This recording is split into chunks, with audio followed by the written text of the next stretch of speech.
우리 교독하도록 하겠습니다.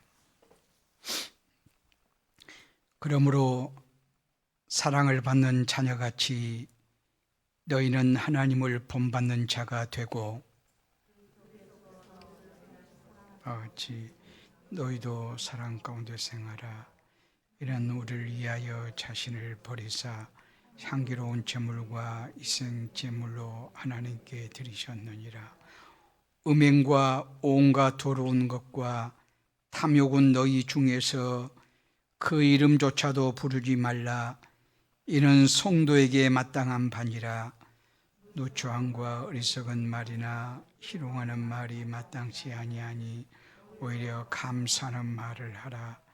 너희가 정녕 이것을 알거니와 음행하는 자나 더러운 자나 탐하는 자 곧 우상 숭배자는 다 그리스도와 하나님의 나라에서 기업을 얻지 못하리니 누구든지 헛된 말로 너희를 속이지 못하게 하라. 이로 말미암아 하나님의 진노가 불순종의 아들들에게 임하나니 그러므로 그들과 함께하는 자가 되지 말라.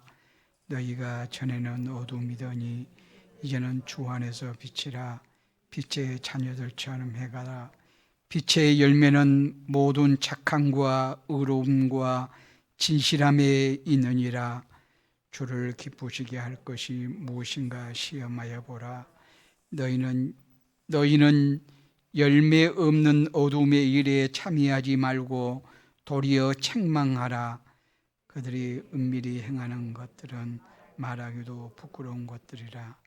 그러나 책망을 받는 모든 것은 빛으로 말미암아 드러나나니 드러나는 것마다 빛이니라.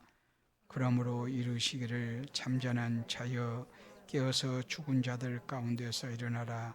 그리스도께서 너희에게 비추시리라 하셨느니라. 아멘.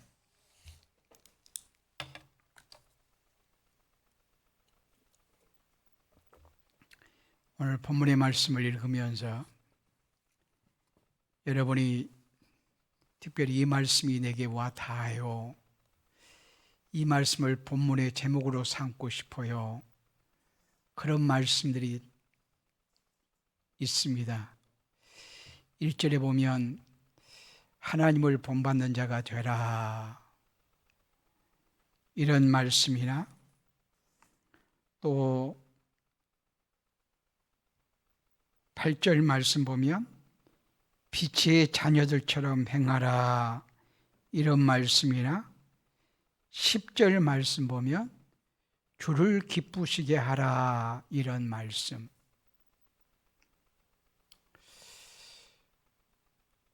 하나님을 본받는 자, 빛의 자녀들처럼 행함, 주를 기쁘시게 함, 이 말씀을 전부 다 담아낼 수 있는 말씀이 무엇일까 생각하면서 마지막 14절 말씀을 보면 잠자는 자여 깨어서 죽은 자들 가운데서 일어나라, 이렇게 말씀하고 있어요. 그러니까 이제는 깨어 일어나면 빛의 자녀들처럼 행하는 것이 되어지고 주를 기쁘시게 하는 것이 되어지고 하나님을 본받는 일이 되어지겠다, 이런 생각이 들어서 오늘 제목의 말씀은 이제는 깨어 일어나야 합니다, 이런 제목으로 말씀을 선포하려고 합니다. 이 말씀은 누구를 위한 말씀일까요? 1차적으로는 에베소 성도들에게 하신 말씀이고, 이것은 단순하게 에베소 성도들만을 위한 말씀이 아니라 오늘의 독자인 오늘 여기에 있는 하나님의 자녀들인 나와 여러분에게도 동일하게 주어진 말씀입니다. 하나님의 말씀이 살아있는 말씀으로 받아들이려면 오늘 여러분이 성경을 읽든지 설교를 듣든지 하나님이 오늘 내게 말씀하신다, 내게 가장 필요한 말씀을 하신다, 이런 자세로, 이런 마음으로 말씀을 받으셔야 될 것입니다. 오늘 잠자는 자여 깨어 있으라 라고 이렇게 말씀합니다.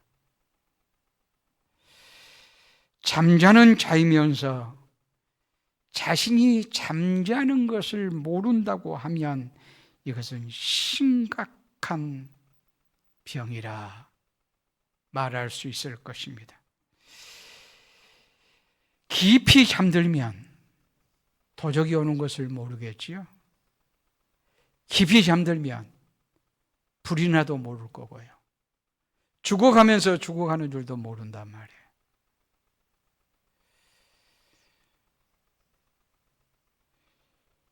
오늘 이 말씀을 들으면서 우리 자신은 그런 모습이 없는가 진단해 볼 수 있기를 원합니다. 여기에서 잠자는 자여 깨어나라 했을 때 잠자는 자를 누구를 두고 한 말이냐면 예수님을 믿으면서도 예수님을 믿는 자답게 전혀 살지 않는 자를 두고 한 말씀이에요. 그래서 1절 말씀에 사랑을 받은 자같이 너희는 하나님을 본받는 자가 되라 라고 이렇게 말씀해요. 그러니까 믿는 자인지 아닌지 분간하기 어려울 만큼 살아가는 그런 자. 분명히 예수님을 믿는다고 말은 하는데 삶의 방식은 옛사람의 방식과 똑같이 살아요. 그래서 가치관이나 관점들도 똑같아요. 예수 믿을 때나 안 믿을 때나 다른 게 없어요.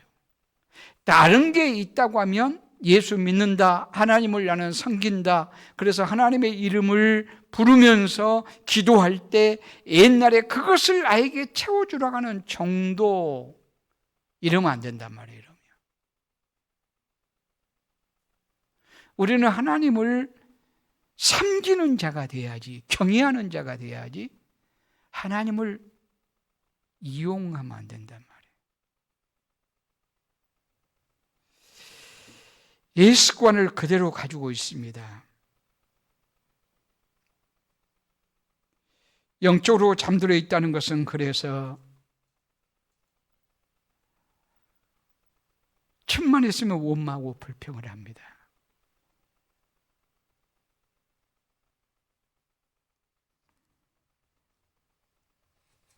그러나 원망과 불평이 심각한 것은 하나님의 사랑과 은혜를 전혀 모르는 자에게서 나오기 때문에 그렇습니다.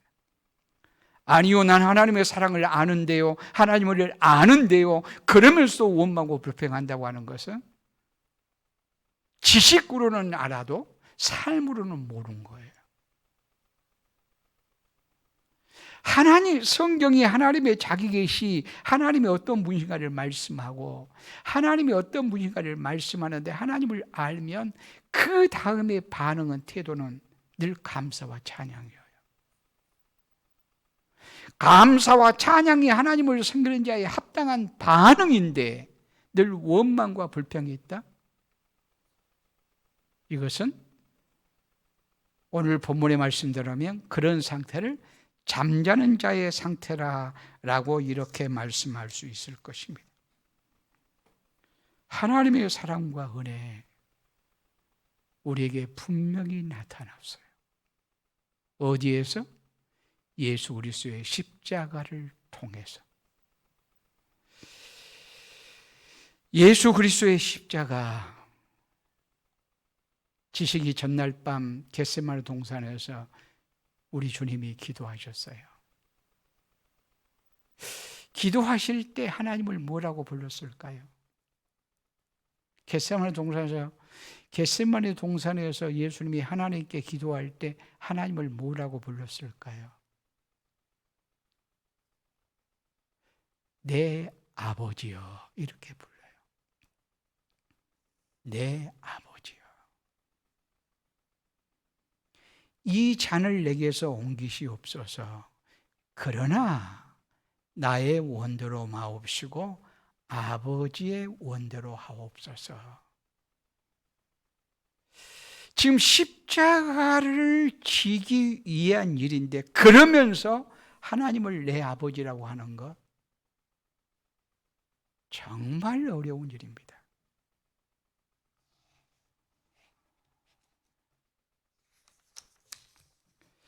왜 예수님은 하나님을 내 아버지라 끝까지 죽으면서까지 그렇게 부를 수 있으셨는가? 하나님의 뜻을 행함이 자신의 생명으로 알았기에. 그러니까 십자가 지는 일이 하나님의 뜻이었고, 하나님의 뜻이라면 자신에게 생명이요 영광으로 알았기 때문이라, 이렇게 말씀할 수 있습니다. 이 잔을 내게서 옮기시옵소서. 이 말은 하나님, 나 십자가 안 질 수 없나요? 안 주고 싶어요, 그 말이에요.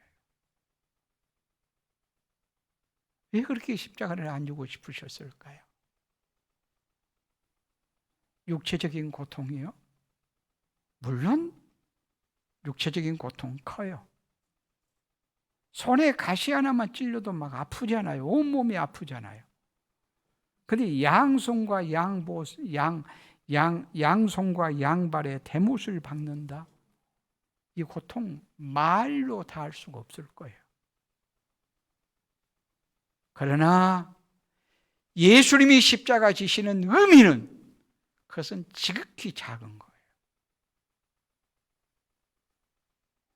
예수님이 십자가 지심의 고통은 단순하게 육체적인 고통이 아니라 세상의 모든 죄를 짊어지는 고통이었어요. 나아가서는 마지막 엘리 엘리 라마 사박다니, 하나님에게까지 버림받는 순간이에요. 모든 자의 죄를 다 짊어지시고 하나님에게까지 버림을 받는다. 이 고통이 너무 큰 거예요. 그래서 이 잔을 내게서 옮기시옵소서, 그렇게 기도해요. 그런데 끝내는 그러나 나의 원대로 마옵시고 아버지의 원대로 하옵소서. 십자가 지는 것까지 하나님의 뜻에 따르기로 결정하고, 그러니까 십자가 안 지기 위한 기도가 아니라 겟세마네 동산의 기도는 십자가를 잘 지기 위한 기도라. 오히려 이렇게 말씀할 수가 있을 것입니다. 여러분이 상상할 수 있는 가장 끔찍하고 더럽고 추한 엄청난 죄가 있다면 뭘까요? 막 살인죄, 그것도 연쇄살인.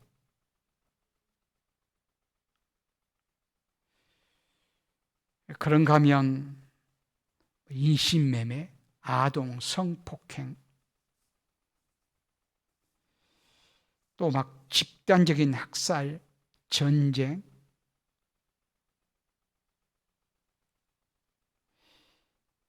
뭐 다양한 이런 것들을 말할 수가 있을 것입니다. 만약에 그런 끔찍한 죄에 대한 내가 피해자라면 더 고통스러울 거예요. 그러나 이제 방금 말한 죄들은 표출된 죄이고 사람 속에 있는 죄가 얼마나 무서운지요. 오늘 3절 말씀부터 7절 말씀까지는 사람 속에 있는 죄들에 대해서 말씀해요. 사람들의 증오와 미움, 원수 맺는 것, 이건 성경은 살인죄라고 말해요. 시기하고 질투하고 미워하고 증오하고 저주하고, 참 여기에서 나는 100% 자유에 그럴 사람이 누가 있을지요.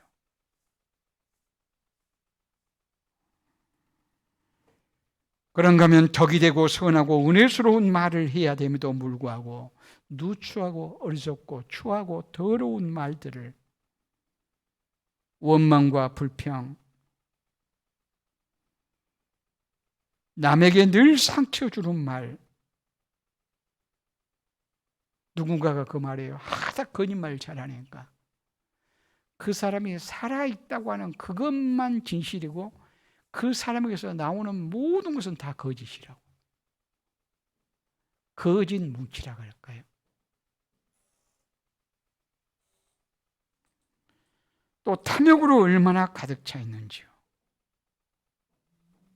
우리는 모두가 다 장사하는 사람과 같을진데 내가 하나님을 사랑하고 사람을 섬기고 사랑의 필요에 따라서 내게 있는 재능으로 내가 장사해야지, 이것보다는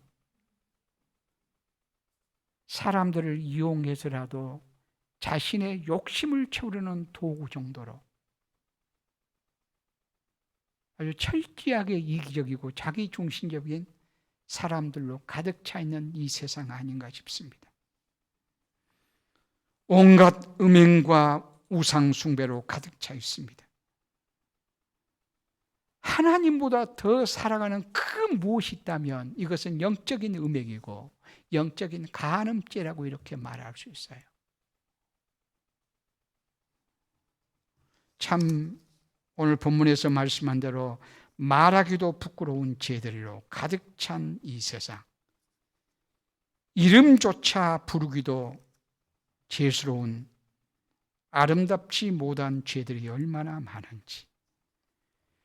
그런데 예수님께서 우리의 죄를 짊어지셨단 말은 그와 같은 내면에서 개개인이 짓는 죄이든 밖으로 표출된 죄이든 우리가 도저히 저런 죄를 어떻게 저렇게 짓고 사냐, 끔찍하다, 엄청나다, 너무나도 크다, 너무나도 많다, 이런 죄까지 모두 다 짊어지시고 예수님이 십자가에 죽으셨다고 하는 사실이에요. 그래서 요한 1서 1장 9절에서는 말씀해요.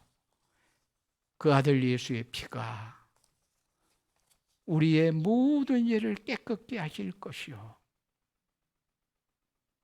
여기에 모든 죄라는 말은 보편적인 죄 정도를 말하는 것이 아니라 끔찍하고 무섭고 말하기도 정말 제게 사람이냐 짐승만 또 못하지 그런 사람의 죄까지라도 예수의 피의 효력은 능히 깨끗게 하실 수 있는 능력이 있다, 그런 말씀입니다.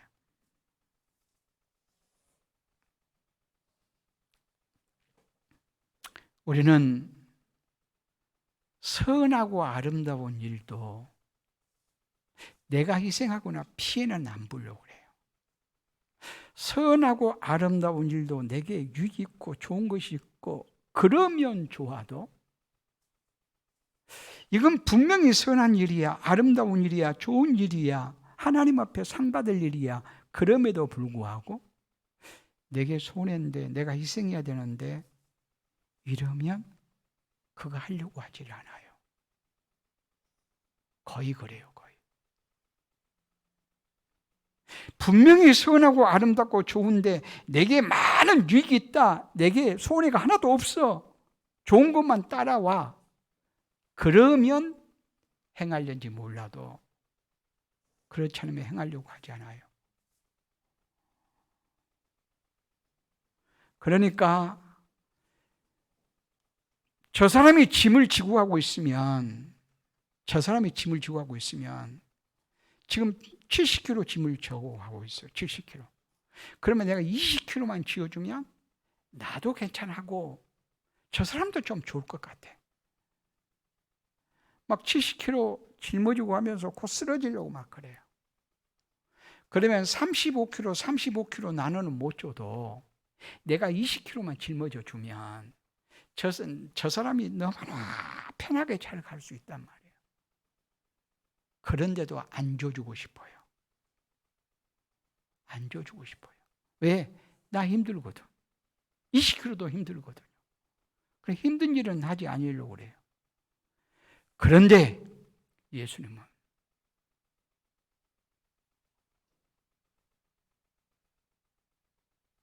남의 죄의 모든 집을 다 짊어지셨다고 하는 사실이에요.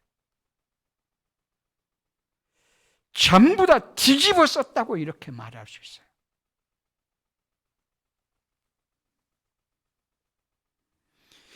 예수님께서 십자가에 못 박히는 순간 예수는 이 세상에 가장 더럽고 끔찍한 죄를 다 지은 사람처럼 십자가에 달리신 거예요. 실제 예수님은 십자가에 죽으신 것은 우리의 죄를 다 담당하신 거예요. 다 짊어지신 거예요. 거기에다가 아버지 하나님에게까지 끊어지는 순간이에요. 그래서 나의 하나님 어찌하여 나를 버리시나이까? 이렇게 울부짖었던 것이었습니다.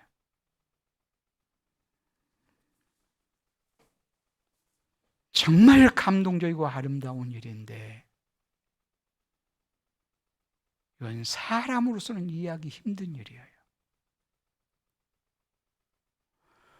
우리가 가끔 자식이 큰 죄를 지었는데 아버지가 대신 그 죄를 담당했다. 그 형벌을 받았다. 이럴 때는 감동적이에요. 쌍둥이가 있는데 동생이 죄를 지었어요. 동생이 죄를 지었어요. 근데 형이 대신해서 동생의 죄를 전부 다 감당을 했다. 감옥 생활을 다 하고. 아니, 사형까지 당했다, 형이. 형이 잘못해서가 아니라 동생이 잘못했는데. 이런 얘기를 들으면 우리는 감동적이라고 말해요. 야, 어찌 부모가, 어찌 형제가 대신해서 저렇게 희생할 수 있을까? 죽기까지 희생할 수 있을까? 감동적이라고 그래요.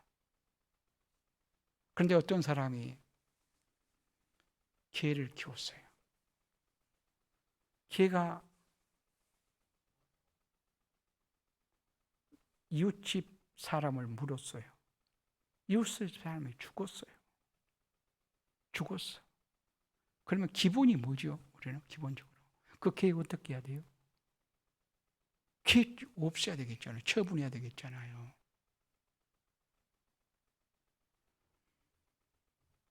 그런데 그 주인이 만약에 개를 대신해서 죽겠다고 그랬다고 가정을 해봅시다.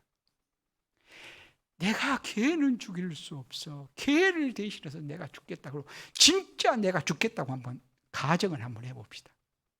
여러분, 감동스러운가요? 그건 감동스럽다고 하네요.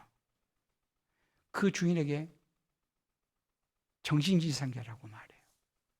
그렇지 않겠어요? 아무리 개가 사랑스럽고 좋아도 지금 개가 남을 물어서 사람이 죽었단 말이에요. 그러면 개에 대한 벌은 개를 처분해버린 거예요. 누가 봐도. 그런데 주인이 처분할 수 없다. 내가 죽겠다. 내가 대신 죽겠다. 뭐 모르겠어요. 내가 대신 뭐 몇천만 원, 몇 억을 뭐 변상하겠다. 그것은 몰라도 아니 내가 죽겠다고.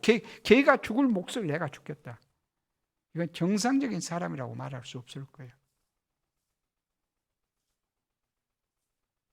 근데 그보다 더 비정상적인 건 뭔 줄 알아요? 우리 예수님이 행하신 거예요. 우리는 지옥 갈 죄인이에요. 로마서 5장에 말씀한 대로 6절에 연약해. 연약하단 말은 무능하단 말이에요. 무능하단 말은 가치가 없단 말이에요. 쓸모가 없단 말이에요. 아무 쓸모없는 우리. 그리고 8절 말씀을 죄인 되었을 때 이 죄도 하나님과 상관없는 죄가 아니라 하나님께 직접 대항한 죄를 짓는 인간. 그래서 하나님에게 원수 맺는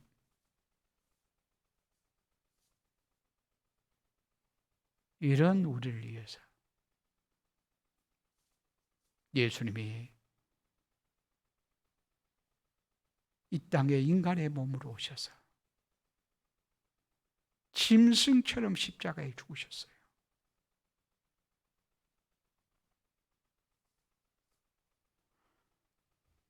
그러니까 예수 그리스도의 낮아지심은 어찌 보면 도저히 이해하기 힘든 사건이라고 말할 수 있어요. 아니, 형이 동생을 대신해 준 것은 감동이라니까요. 그런데 개를 위해서 그 부모가, 그 주인이 대신해 버린 이것은 감동이 아니라 정신 이상한 것이라니까요. 더 이상한 것이 뭐냐면 하나님이 사람 되셔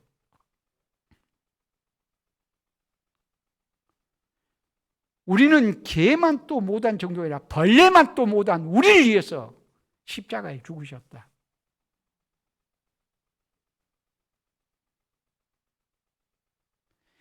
이 사실을 생각할 때 사람으로서는 이해할 수 없는, 사람으로서는 계산이 안 되는 하나님의 사랑이 그 안에 있어요.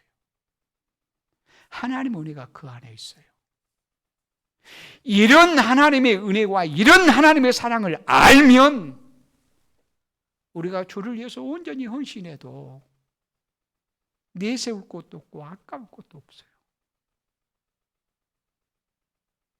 벌레만 또 못한 나를 위해서, 지옥 갈 나를 위해서 죄 없으신 예수님이 대신 십자가에 죽으셨다. 내가 무엇을 내어놓은들, 무엇을 헌신한들 아까울 것이 있고 자랑할 것이 있겠어요. 오직 하나님의 은혜와 사랑 말고 달리 해석할 길이 없는데, 이 은혜에 매이면 순교도 영광으로 생각할 수 있는 거예요. 순교도 영광으로 생각할 수 있기에 내가 늘 얘기하지만 순교자의 공통점이 뭐라고요? 죽는 순간까지 하나님의 임재를 누리며 하나님의 평강을 누리고 살더라.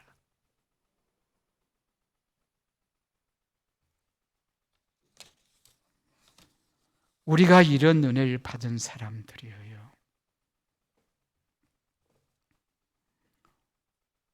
5월 가정의 달이죠. 부모가 자식을 최고의 사랑의 표현이 있다고 하면 자식을 하여금 하나님의 사람으로 살게 하는 걸 거고요. 또 자식이 부모에게 가장 좋아하는 것이 있다고 하면 부모로 하여금 예수 믿어서 주님께 영접받도록 해드리는 일일 거고,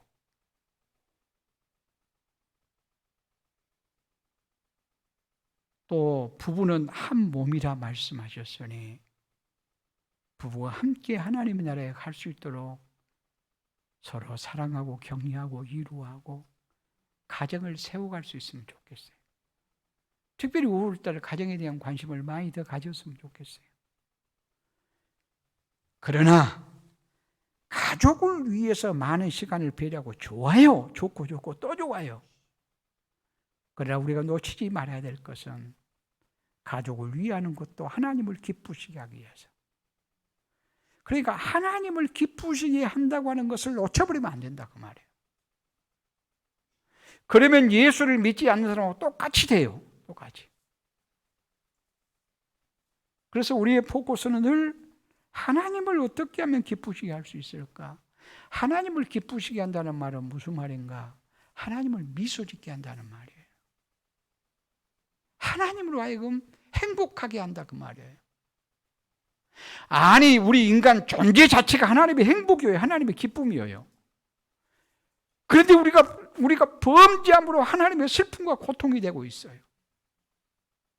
맨 처음에 인간을 지으시고 하나님이 보시기에 힘이 좋았더라. 이 말은 인간 존재 자체가 하나님의 기쁨이고 하나님의 영광이고 하나님의 자랑이고 하나님을 미소 짓게 하는 것이었단 말이에요.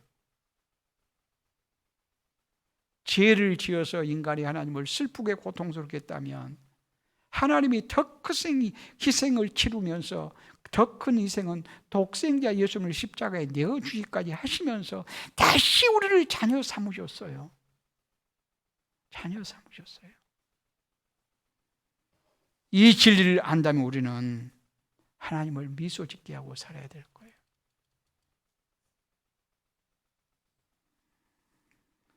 그러면 구체적인 방법이 뭘까요? 오늘 성경에 너희들은 빛의 자녀니 빛이라 빛의 자녀들처럼 해가라. 빛의 열매는 착함과 의로움과 진실함에 있느니라. 착함, 의로움, 진실함 이것이 뭐인가요? 하나님의 형상이에요. 하나님의 형상대로 살 거라 이 말이에요. 하나님의 형상으로 지음받았다 이 말은 하나님을 닮은 존재로 살라 그 말이에요. 하나님을 닮은 존재로 살라. 그래서 1절 말씀에 하나님 사랑을 받은 자같이 너희는 하나님을 본받는 자가 되고 라고 말해요. 하나님을 본받으라.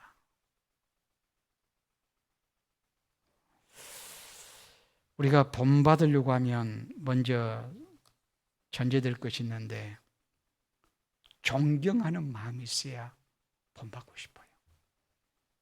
나는 우리 부모를 본받고 싶어. 그랬더니 부모에 대한 존경심이 있어야 돼요. 그렇죠? 이 존경심은 어디에서 출발하는가? 부모의 사랑에서 출발해요. 부모가 자식을 마냥 사랑해요. 무조건적으로 사랑해요. 엄청나게 사랑해요. 그 사랑받고 사랑 먹고 자녀가 자랐어요. 자녀가 자라니 부모가 존경스러워요. 존경스러워.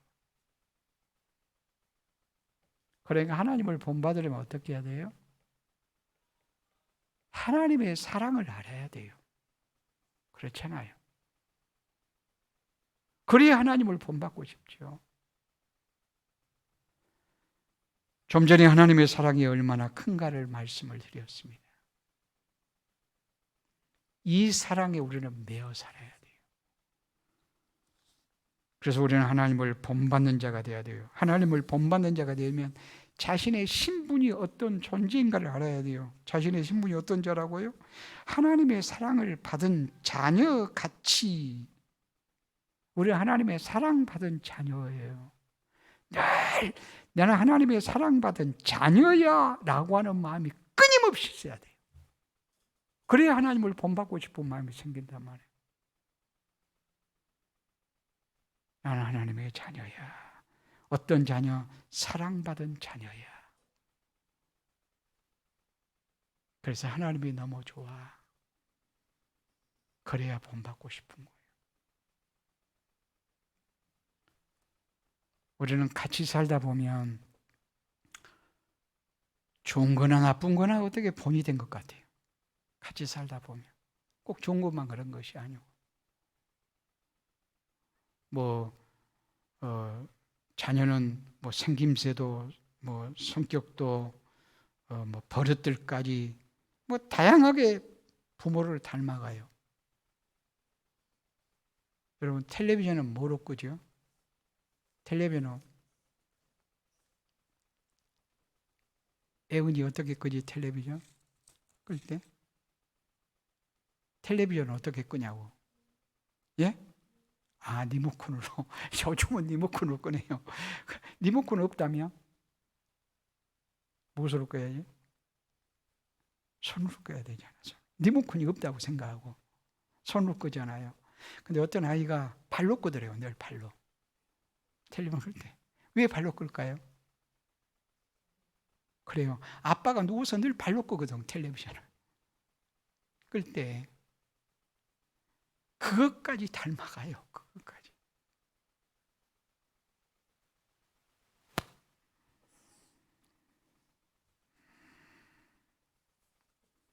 근데 우리는 인간은 단점도 잘못된 것도 좋지 못한 습관도 닮아가지만 왜? 함께 사니까.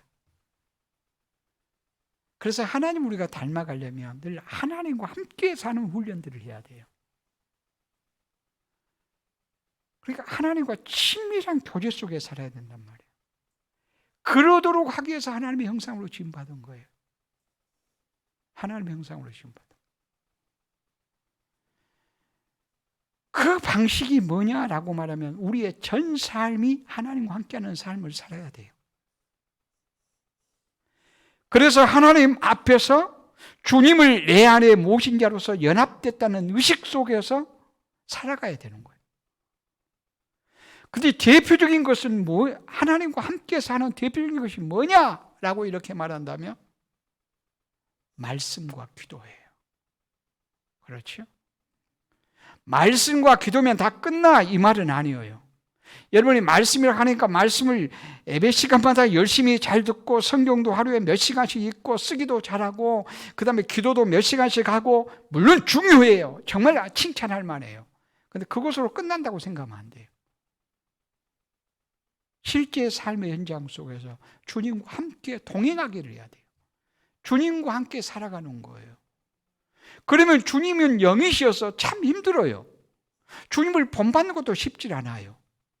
그래서 구체적인 방식이 뭐냐면 예수님을 본받는 거예요. 근데 예수님을 본받는 것도 예수님은 죄가 없으시다 하니까 또 힘들어요. 그래서 내가 지난 시간에 얘기한 대로 바울이나 신앙의 선진들을 본받는 거예요. 저는 주님을 미소 짓게 하는 사람 하면 히브리서 11장에 나와 있는 믿음의 선진들이라고 이렇게 생각하고 싶어요.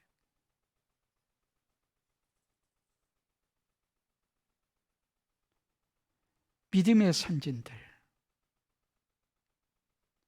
우리가 성경 속에 기록될 수는 없지만 그들이 믿는 그 하나님을, 주님을, 예수님을 동일하게 믿는다면 우리들도 미소 짓게 할 수가 있을 거라고 말해요. 그래서 믿음의 선진들이 어떻게 믿음으로 살았는가? 우리는 본을 삼아야 돼요. 물론 그 사람 자체를 실겨가야 된다는 말이 아니에요. 그들이 하나님을 어떻게 알고 하나님을 어떻게 섬겼지? 그 하나님이 나의 하나님이고 우리에게도 그렇게 하나님을 섬기도록 요구하시네. 이걸 알아가야 된다고 말해요. 그래서 예수 그리스도를 온전히 믿고 섬기는 이런 사람. 그리고 하나님을 본받으려면 여기 말씀에 이런 사람은 하나님 나라를 기업으로 받지 못하리라. 이 옛사람 죄악으로 가득 찬 삶을 살면 하나님 나라를 기업으로 받지 못하리라 이렇게 말해요. 그렇다면 그리스도 예수 안에서 새 사람으로 살면 하나님의 나라를 기업으로 받으리라. 곧 이 말씀은 예수 그리스도 안에서 그 생명 가운데 선하고 착하고 의롭게 빛의 열매를 맺고 살아가면 하나님의 나라를 상속할 것이라 라고 하는 이런 기대감 속에 살라라고 말씀해요.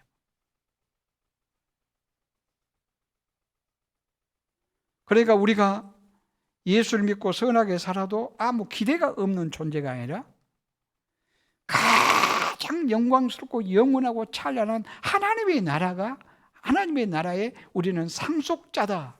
이런 의식 가지고 살아가야 된단 말이에요. 그럴 때 하나님을 본받는 자 되고 빛의 열매를 맺게 되어지고 하나님을 기쁘시게 하게 되어지는 이런 역사가 있을 겁니다. 우리가 신앙의 잠을 자고 있다면 이 시대 속에서 끊임없이 신앙의 잠을 자게 하고 있어요. 코로나19로 인해서 더 잠을 자게 한지도 모르겠어요. 그래서 사람과 거리 두기 하다 보니까 결국 성도와 성도의 교제도 굉장히 약해져요. 너무 안타까워요. 그러나 유익하게 한 가지 생각한다고 하면 사람과 거리 두기 하면 할수록 하나님과는 더 친밀한 교제, 친밀한 관계를 맺어서 그래야 주님을 닮아가니까요. 그래서 하나님의 형상으로 살아감으로 하나님을 기쁘게 하는 우리 모두가 되어줄 수 있기를 바랍니다. 기도하시겠습니다.